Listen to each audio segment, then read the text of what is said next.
proteínas plasmáticas e a tecidos, que são fatores que vão interferir nesse processo. Nós vamos estudar cada um deles em separado, tá? Então, primeiro falando do fluxo sanguíneo local. É bem intuitivo, né, gente?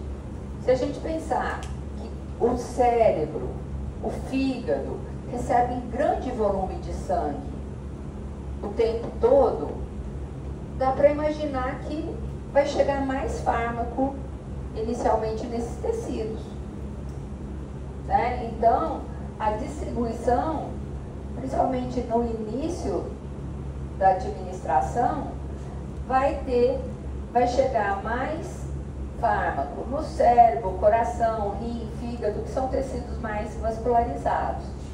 E tecidos que recebem menos sangue, ó, representado pelas setinhas mais fininhas, vão recebendo o fármaco de pouco a pouco, porque o sangue vai passando de pouco a pouco, né? Então, pele, músculo esquelético, tecido adiposo, né?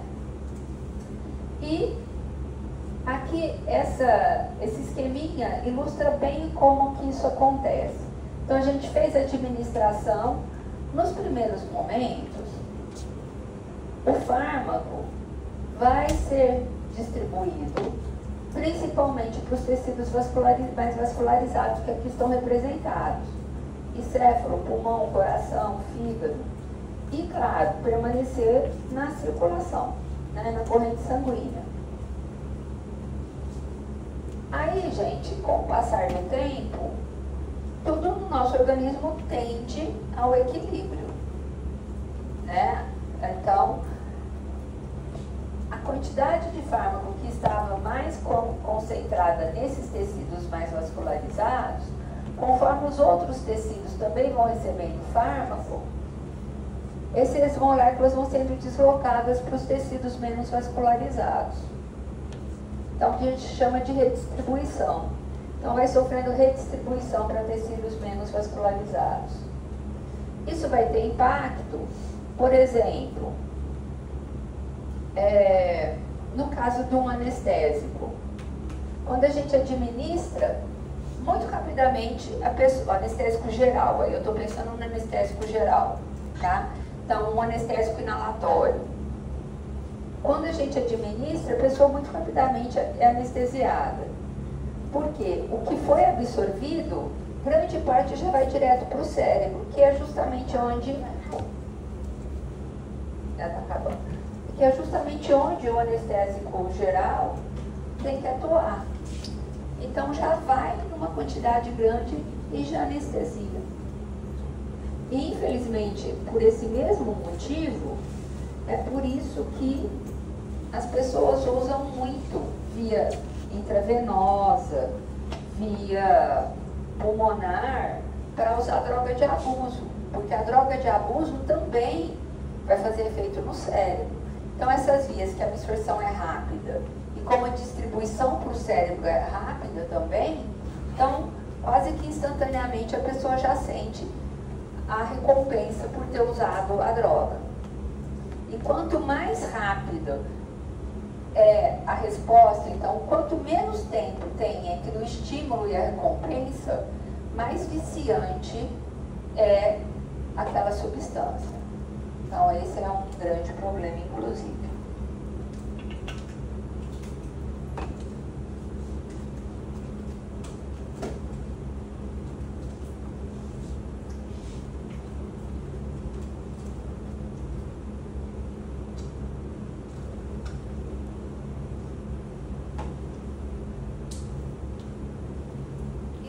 Da insuficiência cardíaca, o que vocês acham que acontece em termos de distribuição?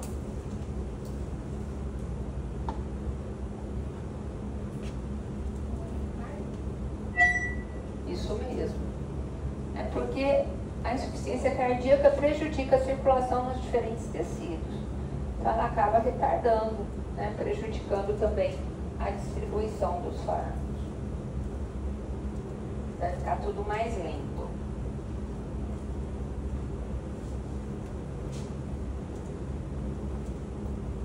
Então, esse é o papel do fluxo sanguíneo na distribuição, né? Então, de início, vai muito fármaco para os tecidos mais vascularizados, mas com o passar do tempo, vai buscando, vai tendendo a um equilíbrio. A permeabilidade capilar. Bem, os capilares da maioria dos leitos vasculares são fenestrados, ou seja, possuem poros. Então aqui a gente tem esse esqueminha que ele é bem ilustrativo, né? Aqui é um capilar. Lembrando, gente, capilar tem só uma camada de epitélio, né? Que é o endotélio vascular. Não tem túnica média, não tem túnica externa, é só mesmo o endotélio vascular, que é disposto aqui, no caso, como se fossem escamas, né? E vejam que, então aqui seria uma célula endotelial, aqui outra célula, aqui outra célula. E observem que nas conexões entre uma célula e outra, há poros. Porque os capilares são as estruturas do nosso sistema circulatório especializadas em fazer trocas. Por isso que tem buraquinho, né? Porque é para sair substâncias e entrar substâncias, né? Que é o que está aqui mostrando. Então, para esses leitos vasculares, acaba que a grande maioria dos fármacos conseguem ser distribuídos sem problemas. Só não vai ser distribuído o fármaco, no caso dos leitos vasculares que são fenestrados, quando o fármaco for maior do que o poro, que é raro. Existem alguns fármacos, existem, mas é raro. A maioria vai conseguir passar pelos poros com tranquilidade. Agora, há exceções para essa situação de capilares fenestrados. Então, há capilares que não são fenestrados, como, por exemplo, na barreira hematoencefálica, ou seja, a barreira entre o sangue e o cérebro. Então, vejam aqui um desenho representando que seria um corte, né, do tecido nervoso, mostrando aqui os neurônios e aqui um capilar. O capilar aqui, vocês vejam que ele não tem nenhum poro representado. Os capilares são contínuos.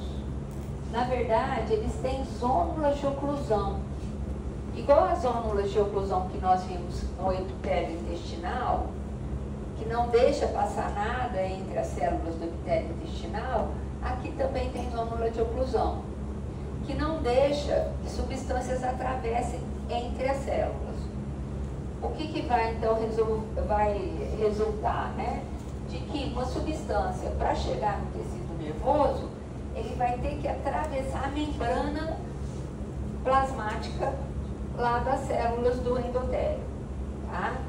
Além disso, para compor e fortalecer ainda mais essa barreira hematoencefálica, os astrócitos, que são células da glia, formam essas estruturas que são como se fossem pezinhos que vão vedando as conexões entre uma célula e outra, para dificultar ainda mais a travessia de substâncias.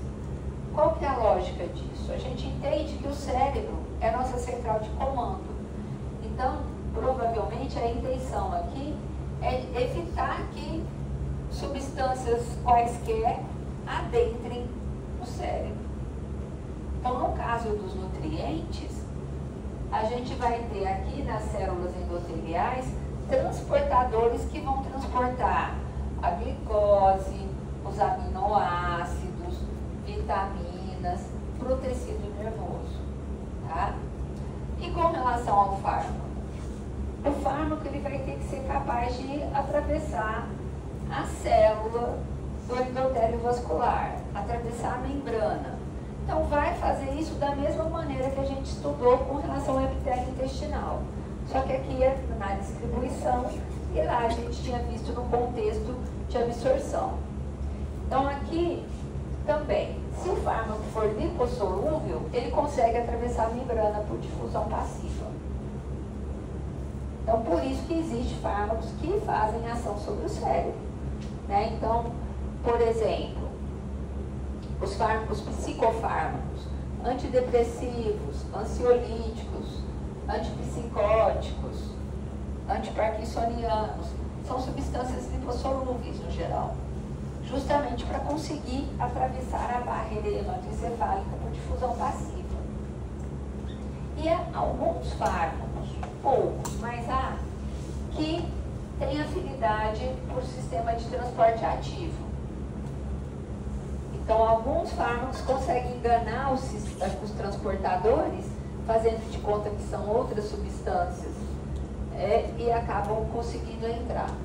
Mas o mais comum aqui na barreira hematoencefálica é realmente a difusão passiva para moléculas lipossolúveis. E nós temos também a barreira placentária. Então, lá na placenta, também os vasos vão não ter poros, né? Não são fenestrados, de tal maneira que somente substâncias lipossolúveis ou que tenha algum sistema de transporte acabam passando para o bebê. Mas a gente sabe muito bem que mulheres grávidas, gestantes, têm que tomar muito cuidado com o tipo de medicamento que usa. Porque essa barreira, gente, acaba não sendo muito eficaz. Essa eficácia dela é parcial, porque o que for lipossolúvel atravessa. Então, muitas substâncias acabam realmente atravessando, né? E para permear essa barreira, qual que é a principal característica, né? A principal característica é a lipossolubilidade. Então, principalmente psicofármacos, que têm que ser lipossolúveis para atuar no cérebro, acabam conseguindo adentrar a barreira placentária. Então, muitas vezes, assim, a gente tem que tomar muito cuidado com mulheres que tenham alguma doença psiquiátrica, porque na época que elas decidem engravidar, tem que realmente buscar um fármaco que, muitas vezes, mesmo chegando até o feto, vai ser seguro. Porque tem isso, às vezes chega, mas não causa problemas no desenvolvimento fetal. Então, aí a gente passa por selecionar esses fármacos, né? Então, é essa a ideia. Tem a barreira, mas essa barreira não é totalmente eficaz. Ok? Então, era isso com relação à permeabilidade capilar. Então, na maioria dos casos, a distribuição é livre, porque tem poros nos capilares, mas nós temos a barreira hematoencefálica e a barreira placentária, onde esses capilares não têm poros. E no caso aqui, então, a concentração de fármacos lipossolúveis na mãe se equipara à concentração de fármacos lipossolúveis no feto. Então aí, né, a preocupação de causar algum impacto sobre o bebê. E isso é válido também, gente, para drogas de abuso, que aí o bicho pega. Porque, no caso, as drogas de abuso, elas são usadas por causa dos efeitos centrais que elas têm. A recompensa, o barato, acontece em nível de sistema nervoso central. Então, se essas substâncias, se essas drogas são muito lipossolúveis, justamente para ter uma distribuição rápida, fazer um efeito rápido e dar o barato que a pessoa está buscando, elas também são lipossolúveis para chegar no feto. E isso, gente, é um problema seríssimo, porque o uso de drogas de abuso durante a gestação vai ter implicações muito importantes sobre o desenvolvimento fetal. Tem crianças que nascem com síndrome de abstinência, porque o fornecedor da droga para o bebê era a mãe, por meio do cordão umbilical. Uma vez que o bebê nasce, o cordão umbilical é rompido, não tem mais fornecimento da droga. E a criança, o recém-nascido, entra em crise de abstinência. Então é muito triste, né? muito impacto, né, sobre essas crianças. E é uma questão até mesmo de saúde pública que eu não sei se talvez eu não busque tão diretamente, mas eu não vejo tanta discussão a esse respeito. Porque, gente, hoje em dia, o que tem já de filhos, de crianças, aí pelas ruas, pelas periferias principalmente, que são filhos de usuários de drogas. Porque na minha geração, eu tenho 53 anos, né? No máximo que as pessoas usavam era álcool, né? Mas agora já tem muitas pessoas com 30 anos, 35 anos, que são dependentes químicos, né? Que já tem muito uso de cocaína, crack, e tem filhos. E esses filhos, então, eles estão sendo criados em famílias de usuários de drogas, foram gerados com o uso de drogas, tanto pelo pai quanto pela mãe. Então, os desdobramentos disso são muito grandes. Essas crianças têm uma dificuldade de socialização, dificuldade cognitiva. Então, acaba sendo uma população aí de pessoas que vão ter muita dificuldade de inserção no mercado de trabalho, de ter uma vida socialmente produtiva, né? Já é complicado quando a pessoa é usuária. Agora imagina se for filho de usuário e que é usuário também, né? Porque isso também acaba acontecendo, infelizmente. Cresce, né? Eu já teve uma época, agora já não estou mais, mas teve uma época que eu era voluntária na Casa Lar, que é um tipo de um orfanato, para simplificar a ideia. Gente, eu vi menina de 12, 13 anos que o pai dava maconha para a menina. Fumava maconha junto com o pai. Então, gente, que perspectiva essas pessoas têm? É muito sério isso. E eu acho que a gente não discute, não pensa em soluções, em atenuantes para essas questões da forma que deveria. E é uma bomba que vai estourando aos poucos, cada vez. E aí o que acontece? Quem tem um pouquinho mais de condição financeira se tranca num condomínio fechado e fora desses muros, fora do shopping, vira um campo de guerra. É muito complicado esse mundo que a gente está criando, né? Então, a gente precisa pensar, inclusive é uma questão de saúde muito importante.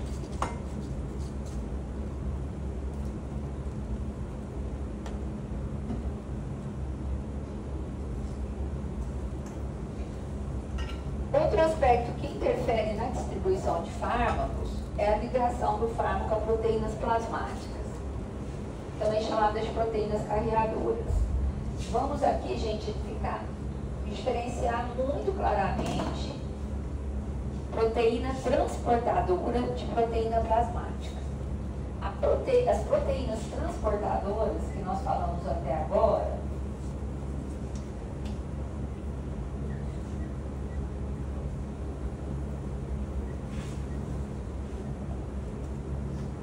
onde que elas estão localizadas? Oi?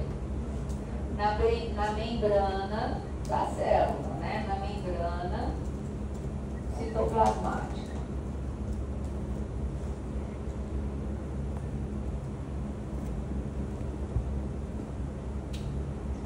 Agora, as proteínas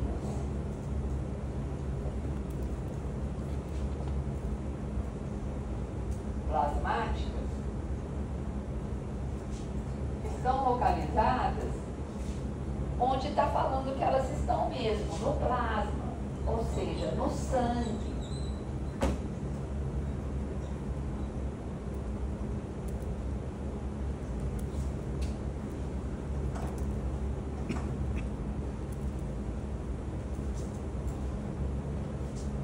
Então, no sangue, nós temos várias proteínas, né? Nós temos água, eletrólitos, substâncias, hormônios, proteínas que estão lá dispersas. E o que ocorre? Algumas dessas proteínas se ligam a substâncias de diferentes características químicas. Principalmente, no caso, o que mais tem destaque, na verdade, é a albumina. A albumina é aquela mesma albumina do ovo, né? Só que, assim, é quase a mesma. A estrutura é um tiquinho diferente, mas são albuminas. A albumina do ovo e a albumina plasmática nos mamíferos. A albumina, ela tem muita afinidade para se ligar a substâncias acídicas. Então, tem muitas substâncias do nosso organismo, como, por exemplo, a bilirrubina. A bilirrubina, grande parte dela está no plasma, não na forma livre, mas sim na forma ligada à albumina. E muitos fármacos, quando caem no plasma, a albumina vai lá e se liga. Ela não gosta de andar sozinha, a história é essa. Ela vai e liga, só que o que acontece? Quando o fármaco se liga ao albumina, então é amarelinho aqui seria o albumina e o vermelhinho o fármaco. Essa estrutura aqui, esse complexo é muito volumoso. E aí, as moléculas do fármaco que estão ligadas não são distribuídas. Elas permanecem ligadas, porque lembrando, proteína, gente, não é distribuída por tecido. As proteínas plasmáticas permanecem no plasma, elas exercem as suas funções lá no plasma, né? Então, o fármaco ligado à proteína acaba que não é distribuído. Só que a gente tem que lembrar sempre que no nosso organismo tudo é química, na verdade, né? Equilíbrio químico. Então, esse fármaco vai estar ligado à proteína plasmática de acordo com uma certa afinidade que tem a estrutura da proteína com a estrutura do fármaco. Então, vamos supor aqui que nesse caso seja uma afinidade de 50%, que é o que a gente está vendo aqui. A gente tem 3 moléculas do fármaco ligadas e 3 moléculas do fármaco livres. 50%. Então, quais estão disponíveis para serem distribuídas e fazer efeito? Essas 3. Suponhamos que 2 são distribuídas. Aí restam-nos 4, uma livre e 3 ligadas. Só que o equilíbrio químico é de 50%. Então, o que vai acontecer? Uma aqui que estava ligada desliga. E agora a gente tem 2 ligadas e 2 que estarão livres. E assim vai acontecendo. Então, a ligação a proteínas plasmáticas não impede que haja distribuição, mas sim retarda essa distribuição. Tá? Então, porque vai tendo esse deslocamento, então vai distribuindo aos poucos, ao invés de distribuir tudo de uma vez. É essa a ideia. Então, além da albumina, que normalmente se liga a fármacos ácidos, a gente tem a glicoproteína alfa-1 ácida e a beta-globulina, que ligam-se a fármacos básicos. E qual que vai ser a implicação disso, né? Qual que são as características disso, né?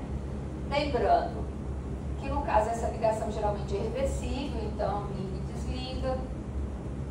Não é muito seletiva, porque quando a gente fala de proteínas transportadoras lá da membrana, por exemplo, tem um glúten, transportador da glicose, só transporta a glicose, né? Tem o transportador da serotonina, transporta só a serotonina. Agora, no caso aqui das proteínas plasmáticas, elas têm afinidade por substâncias que sejam ácidas.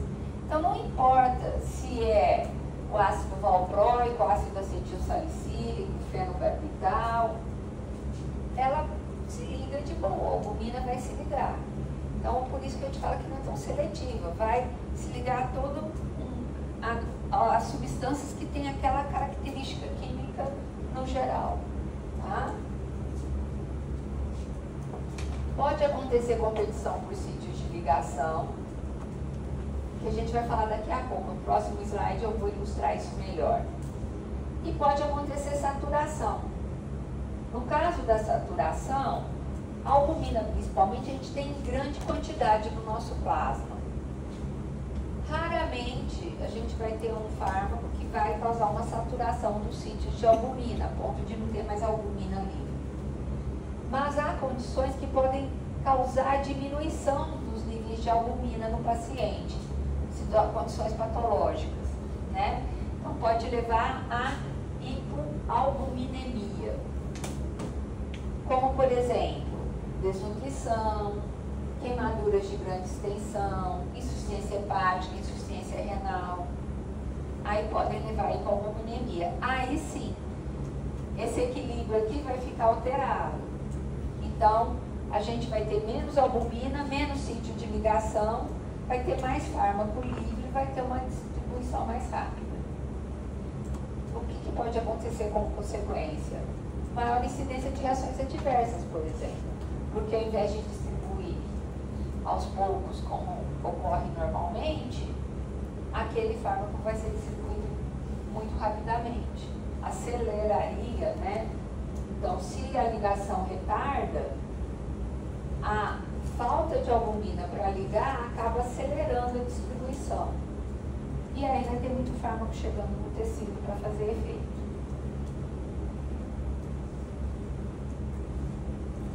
Aqui seria a situação da competição. Aqui nós temos duas situações, tá? Seriam dois perfis diferentes de fármacos. Há fármacos que são administrados em uma dose menor do que o número dos locais de ligação disponíveis. Então aqui a gente tem bastante albumina e aqui a gente tem pouco fármaco que vai estar aqui ligado. Então, a maior parte do fármaco vai permanecer ligado nessa situação, né? Então, a maioria das moléculas do fármaco está ligada à albumina e a concentração livre é baixa. Essa é uma situação. Mas há fármacos que são administrados em doses maiores que podem ocupar uma grande extensão dos sítios de ligação de albumina. Então, a maioria das moléculas de albumina tem fármaco ligado e a concentração do fármaco livre é significativa. Tá. O problema é quando o indivíduo utiliza um medicamento desse grupo e outro desse grupo. Então, o que vai acontecer? O fármaco que ocupa grande extensão dos sítios de ligação tende, então, a deslocar o fármaco que tem uma baixa taxa de ligação. Só que esse fármaco aqui, normalmente ele é distribuído aos poucos, porque ele não está em grande quantidade livre, né? A maior parte dele está ligado. Agora, nessa situação, como ele foi deslocado, uma grande parte ficou livre. Então, ao invés de ir sendo distribuído lentamente, ele é distribuído muito subitamente. E isso sim pode, né, aumentar o risco também de reações adversas naquele paciente. Esse tipo de interação, ela não é tão comum, mas ela existe. E a reação quando ele não liga na albumina? Quando? Quando não está ligado. Quando não está ligado, porque o ligado ele fica retido no plasma, não é distribuído. Então, o normal é estar a maior parte ligado.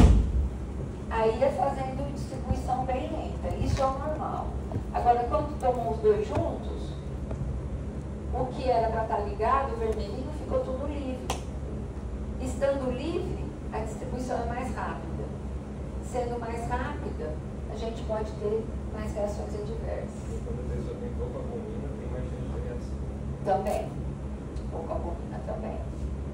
Né? Seria uma situação parecida com essa, só que na verdade, ao invés da albumina estar aqui ocupada pelo fármaco, a pessoa teria menos albumina aqui, não teria albumina para poder estar ligando. Né?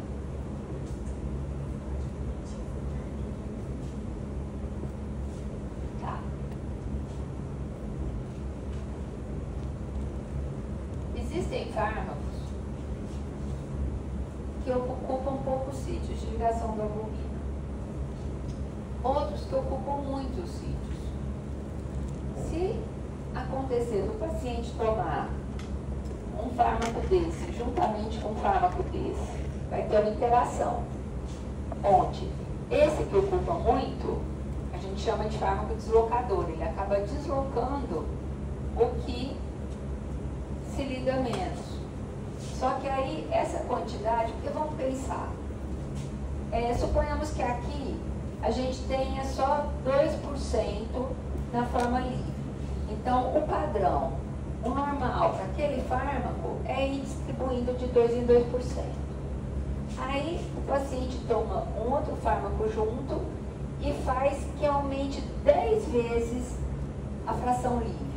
Então, agora a pessoa tem 20% livre. Né? Esse aumento é muito significativo, aumento de 10 vezes. Então, vai distribuir muito mais rápido e aí o paciente pode passar mal com aquilo, porque é quando o fármaco é distribuído para o tecido que ele vai fazer o efeito. Né? Então, o que está ligado não tá fazendo efeito. Tá? Aqui, que é o que está aqui. Olha, fármacos ligados a proteínas plasmáticas não são bioativos, ou seja, não têm ação enquanto estiverem na forma ligada. Portanto, a fração livre do fármaco, ou seja, as moléculas que não estão ligadas, que é biologicamente ativa. Tá? Esponja. E o armazenamento nos tecidos é uma outra coisa que interfere no padrão de distribuição, principalmente o tecido adiposo. Então, a gente tem um grande volume de tecido adiposo, que tem baixo fluxo sanguíneo. Então, o que costuma acontecer? Fármacos muito lipossolúveis acabam se acumulando aqui no tecido adiposo. E eles ficam inertes, tá, gente? É um acúmulo mesmo, é um depósito. Vão permanecer lá no tecido adiposo. Agora, quando a pessoa para de tomar o fármaco, aquilo que estava acumulado no tecido adiposo acaba voltando para a circulação. E isso, então, estende o efeito do fármaco. Eu dou um exemplo aqui, assim, bem humilde, bem simples, mas que ajuda a gente a visualizar. É uma metáfora, na verdade. Imagine que vocês estão lá na cozinha de vocês têm uma despensa e vocês usam 2 litros de óleo por mês. Então, vocês vão no começo do mês, compram 4 litros. Vocês vão pôr 1 litro na cozinha e 3 litros vão ficar acumulados lá, reservados na despensa. A despensa é o reservatório, depois na despensa. Vocês vão usar aquele 1 litro, lá pelo meio do mês acaba com o primeiro litro, vocês pegam mais 1 litro. E no final do mês vocês vão e compram mais 4 litros.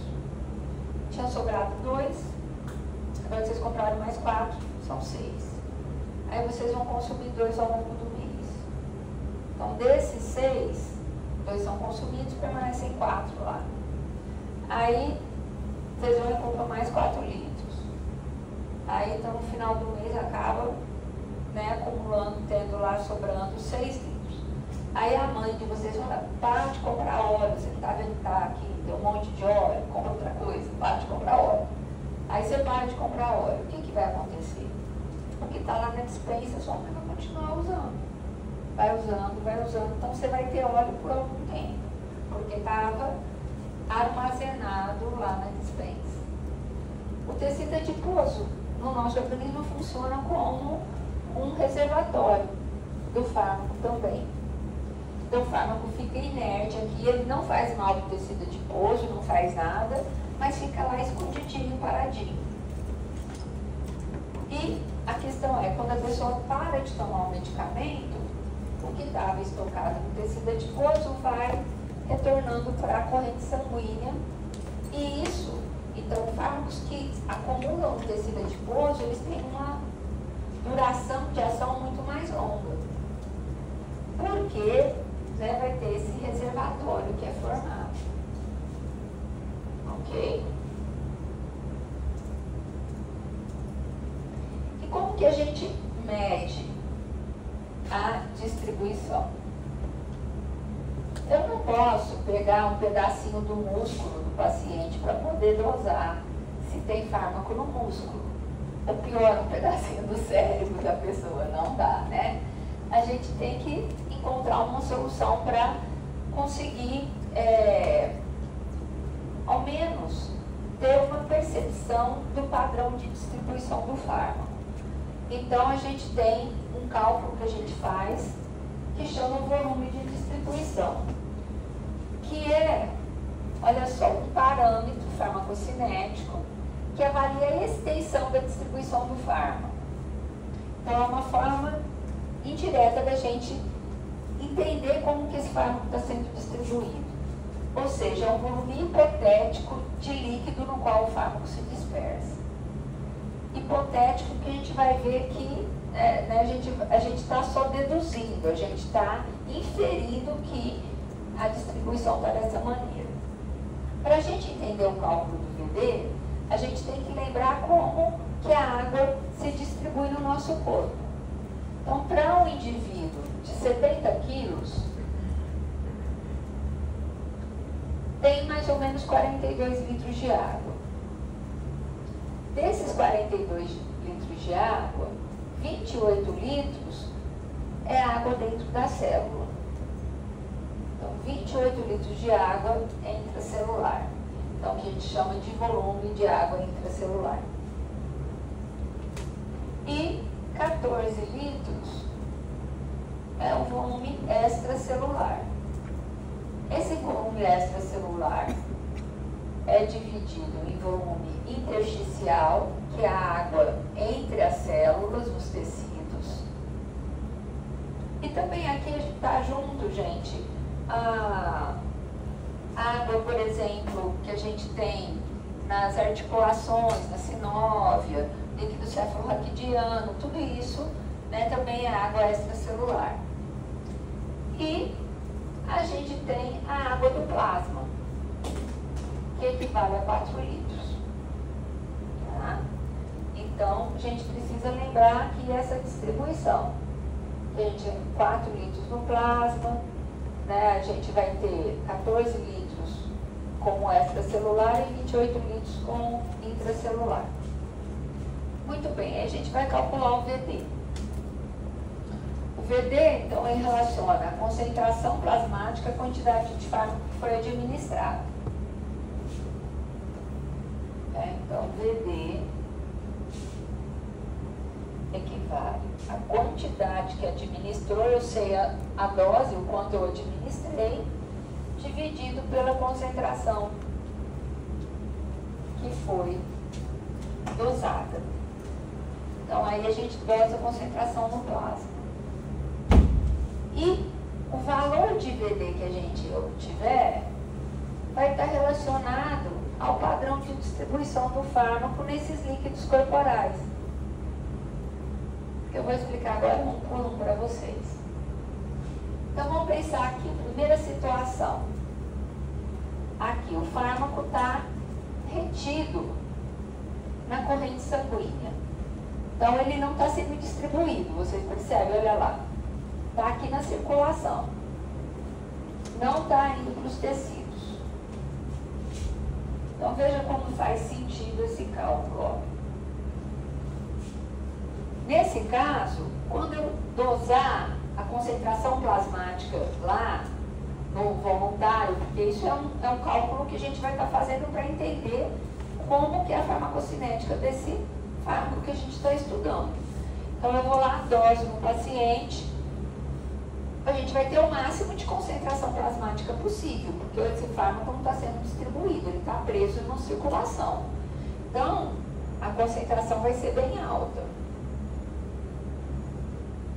O que implica que, se o divisor, né, é bem alto, então o VD aqui vai ser um valor bem baixo, que é o menor VD possível que a gente tem, que equivale ao volume de água que a gente tem circulando no nosso sistema circulatório. Então o VD, quando ele é calculado, ele é próximo de 4 litros, né? Então o VD aí de 4, 5, 6 litros.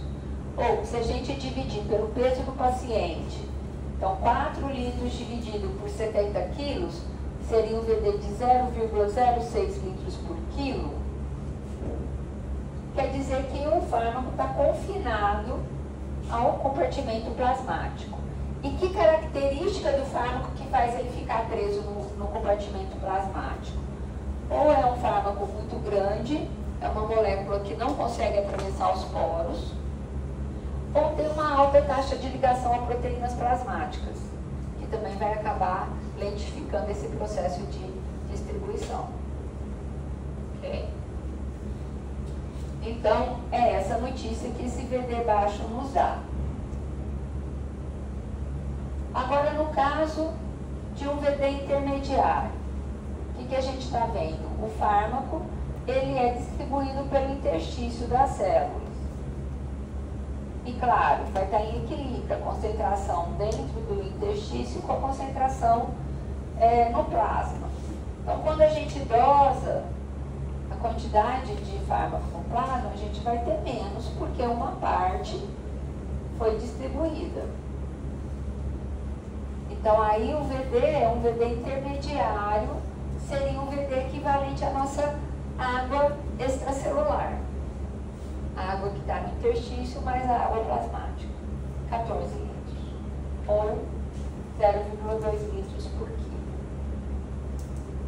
E o que isso quer dizer? Então, que esse fármaco, ele é uma molécula que é bem distribuída, só que não é capaz de entrar nas células. Então, não tem lipossolubilidade suficiente para conseguir entrar na célula. Ele fica restrito ao compartimento extracelular. E a gente tem uma situação aqui que o fármaco, inclusive, consegue entrar na célula. Então, tem fármaco no interstício, tem fármaco na célula, tem fármaco no plasma. Então, quando a gente for dosar o quanto que está no plasma, é menos ainda. Né? Vai ser menos ainda, porque o fármaco está indo para dentro da célula, para o interstício, então o que fica para trás do plasma é pouco. E aí, então esse fármaco está em tudo quanto é água do corpo da pessoa. Quando a gente calcula o VD vai ser elevado, vai ser equiparado à quantidade de água total do nosso corpo. Então é um fármaco que permeia as membranas e chega em todos os lugares. Então é um fármaco com uma lipossolubilidade adequada, que ele consegue permear as membranas, as barreiras epiteliais e é distribuído por todo o corpo. Então é isso que o VD elevado nos conta. E tem uma situação que é quando o VD é muito elevado. Se eu tenho um VD de mais de 42 litros, vamos pensar um VD de 1000 litros. Ninguém tem 1000 litros de água no corpo. Então está acontecendo alguma coisa diferente nessa história. Por isso que a gente fala que é o VD aparente. Também às vezes a gente fala volume de distribuição aparente. Porque pode acontecer essa distorção. Então o que acontece aqui? Seria a situação de um fármaco que se acumula no tecido, eu pus aqui na barriguinha, porque geralmente a gente tem um tecido adiposo, né? Então, por exemplo, que se acumula aqui no tecido adiposo, e como ele está acumulado aqui, a concentração que vai ficar no plasma vai ser muito baixa, porque ele está sendo armazenado no tecido adiposo. Então, quando a gente calcula o VD,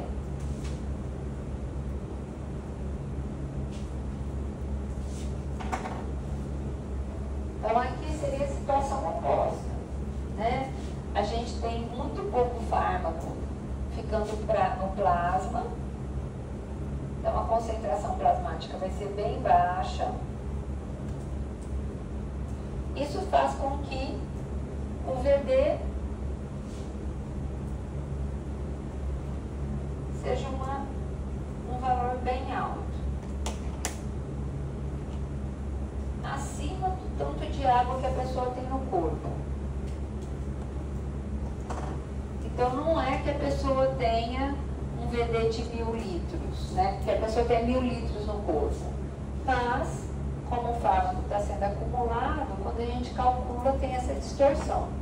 O VD fica maior do que a água total do corpo do paciente. Então aqui a gente tem um exemplo do cálculo. Gente, esse cálculo não cai na prova, é só para vocês verem a aplicação disso, tá? Então aqui, a gente usou uma dose de digoxina de 500 microgramas num adulto de 70 quilos. Quando a gente dosou a concentração plasmática, a gente obteve o resultado de 0,7 nanograma por ml. Bom, só que aqui está em micrograma, aqui está em nanograma. Então vamos converter para o mesmo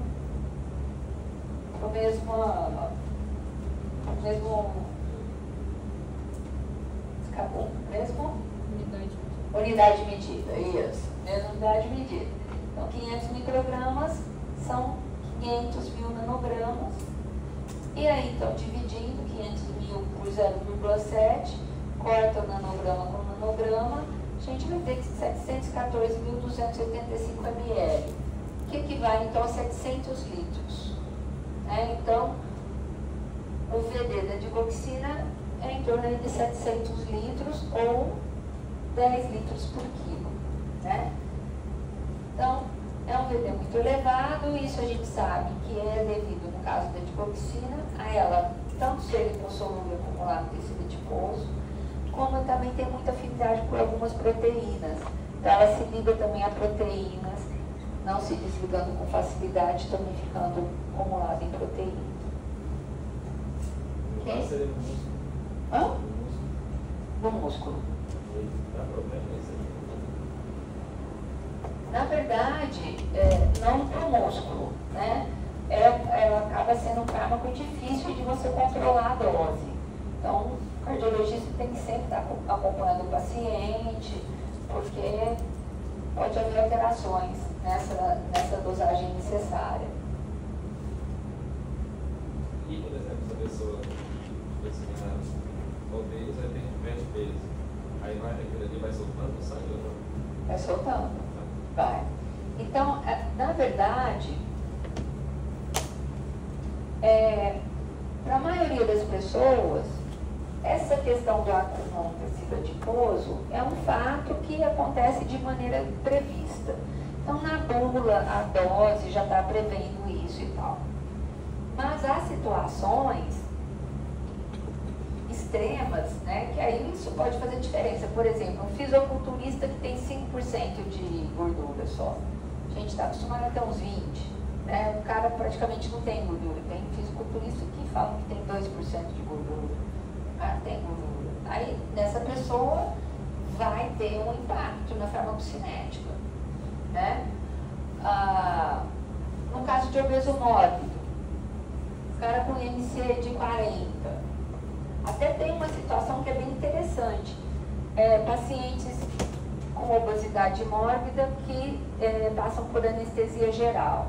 Então, no caso de anestésico inalatório, o que acontece? O anestesista vai ter que dar uma dose um pouco maior de anestésico para conseguir chegar numa concentração cerebral adequada, porque o tecido adiposo vai roubando o anestésico. Porque o anestésico inalatório é muito lipossolúvel, ele vai acumulando tecido adiposo. Então, acaba que o anestesista vai ter que, para conseguir manter o plano de anestesia, vai ter que administrar um pouco mais de anestésico. Tá.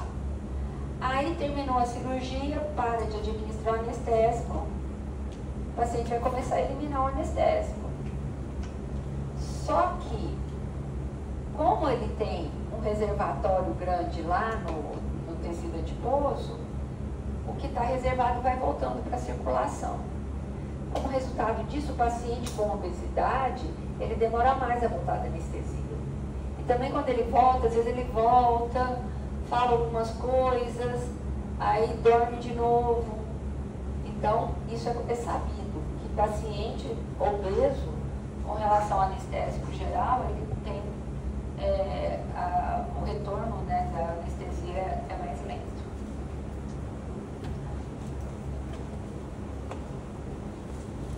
Então, ou seja, quando o VD é pequeno, a captação pelos tecidos é limitada. Por outro lado, valores elevados para VD indicam uma ampla distribuição para os tecidos. E valores de VD maiores que a água corporal total sugerem que o fármaco acumule em algum tecido. Então, qual seria o papel do VD elevado, muito elevado, que é essa situação aqui, né, sobre a eliminação do fármaco? O que vocês acham? Que vai interferir sobre a eliminação? Um fármaco que tem um VD muito elevado?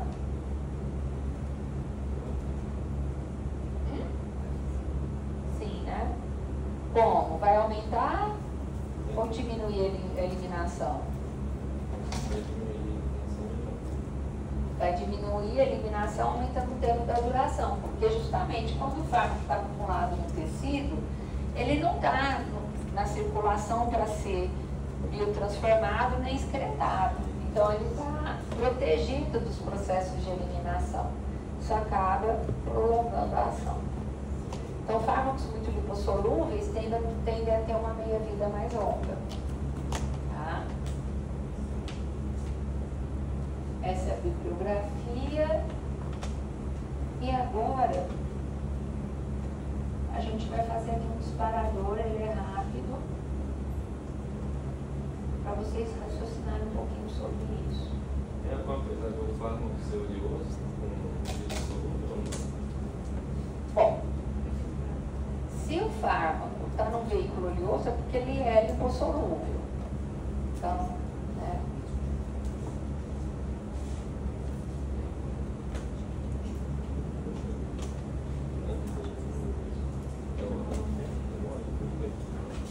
Essa atividade está junto com o material da aula, então quando eu ponho junto com o material da aula, quer dizer que vocês não precisam postar, é só para fazer nessa aula mesmo, tá? É sobre distribuição. Então, vocês vão fazer a atividade aqui dessa situação disparadora. Então vejam, JMC, 22 anos, deu entrada num pronto atendimento decorrente de uma fratura na tíbia. Como houve indicação de procedimento cirúrgico, optou-se pela indução da anestesia com tiopental, que promoveu a indução rápida em 30 segundos. Ainda assim, foi necessária a manutenção da anestesia com anestésico inalatório, pois a cirurgia se estendeu por mais de 1 hora, sendo que o tiopental não foi capaz de manter o plano de anestesia adequado por esse tempo. Com base nas características farmacocinéticas do tiopental, explique por que, apesar de ser excretado lentamente, o tiopental não foi capaz de manter o plano de anestesia cirúrgica pelo tempo necessário. Então, vocês vão procurar, principalmente no Katzung e no Budman, que fala bem disso. Então, veja, a ideia é, começou a anestesia com tiopental, o tiopental é um anestésico endovenoso. Rapidinho induziu a anestesia, tudo bem. Só que ele não conseguiu segurar a anestesia por muito tempo. O efeito dele passou rápido. Apesar de ele ser eliminado, excretado lentamente. Então, o efeito dele passou não é porque ele foi excretado, é por algum outro motivo. E é isso que eu gostaria que vocês vissem. Podem se juntar em 3, 4 pessoas para pensar a respeito. E nos 5 minutinhos finais da aula,